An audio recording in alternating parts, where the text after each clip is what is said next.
Здравейте! Това, което искам да ви споделя, е, че в един момент осъзнах, че има начин човек да тренира по 1-2 минути на седмица и при това да поддържа доста добра форма.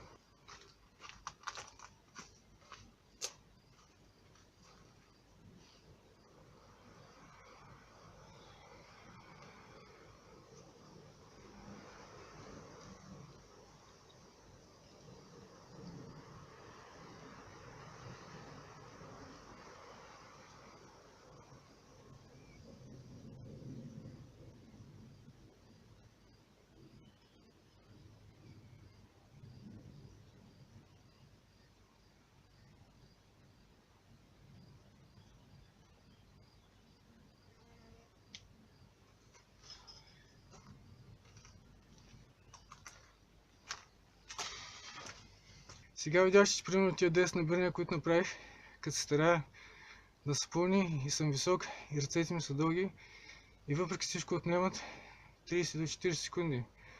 Като ги правя 3 пъти седмица се получава и най-половина 2 минути седмична тренировка. Всъщност мускулите стават по-големи и силни по време на почивката, по време на тренировката се изразходват, опростено казано. Затова почивката трябва да е напред за възстановяване и след това за нарастване на мускулите. И 3 пъти седмица си е доста оптимално, още повече, че трябва постепенно, особено в началото. Друго, което виждате, че малко съм се задъхал. Тази тренировка, макар и кратка, си е доста добра, иска се доста дърпане и всъщност се тренират не само ръцете, но и раменете, гърба, гърдите, корема. Цялата горна част на тялото, която обикновено по-малко упражняваме. Тогава как може човек да се научи да прави набирания и да поддържа доста добра форма, като тренира по 1-2 минути на седмица? Не е толкова трудно. Първо ще кажа как аз се научих, като пример как това може да се постигне даже и само с едното желание, без никакви познания и методики, а после ще кажа за някои начини техники, с които човек може лесно да се научи да прави набирания. Даже и малко мързо може да помогне. Както много други неща, набиранията са мъчни, когато не можеш да ги правиш, когато се научиш е просто яко и кепско. Знаеш, най-напред, като дете съм си мислил, че не можеш да се набереш, ако не се отблъснеш от земята с краката. По-късно по някое време съм разбрал, че набирания могат да се правят и от висящо положение, но трябва сила. Явно, че и аз съм искал да бъда силен и започнах да се опитвам да ги правя. И някъде към 6-ти клас вече можех да правя по няколко набирания, а към 9-ти и 10-ти клас някой ученика ни впадна една книга за културизъм и започваме да тренираме. Не знам колко време сме тренирали и съм стигал някъде до 12 набирания, доколкото се спомням. Обаче явно, че нещата имат и обратна страна. Постепенно като ме е хванал животът и съм взел да забравя за набиранията. Ожених се, родим си дете и някъде към 35-та ми година, като се качих на един лоз и установих, че не мога да се набера и реших, че малко съм се отпуснал и поостарял и евентуално някой ден може да се взема, но надеждата не е много голяма. И сега обаче преди няколко години монтирах вкъщи един лоз на вратата да се занимава с над. Като го пробвах този лоз при монтажа, дали е здрав и нещо взе да ми става интересно пак да се опитвам да се набирам, взе да се качвам пак на лоста и не след дълго направих пак едно набиране, след някое време 2 и така обикновено правя около 10 набирания. Има и много по-лесни начини. Отначало се правят упражнения, които са някакъв по-лесен вариант на набиранията и постепенно се достига до самите набирания. Може отначало човек да се помага с краката, а когато се спуска надолу може да го прави бавно, да се тренират мускулите, така наречено трениране през негативната фаза. Също може да се тренира и с специални ластици, експандери за качение на лостите на краката, които помагат за набирането. И като се подбира експандерът, се регулира усилието на ръцете. Подобен начин с столче под лоста, на което стъпваш с един или с двата крака и пак имаш възможност да разпределяш усилието между ръцете и краката. Също така на по-нисък лоз или пак с столче може да се тренират ръцете от наклонено положение на тялото и като се променя този наклон, се регулира усилието до легнало положение, които са така наречените австралийски набирания.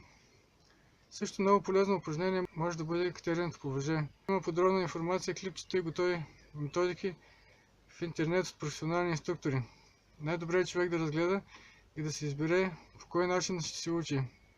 Обаче аз на 2 пъти през моя живот съм успял да направя набиране само с увисване на лоста и опитване, без никакви методики, и то втория път на около 47 години, то с тези междинни упражнения, професионални системи, не би трябвало да е проблем човек да се научи.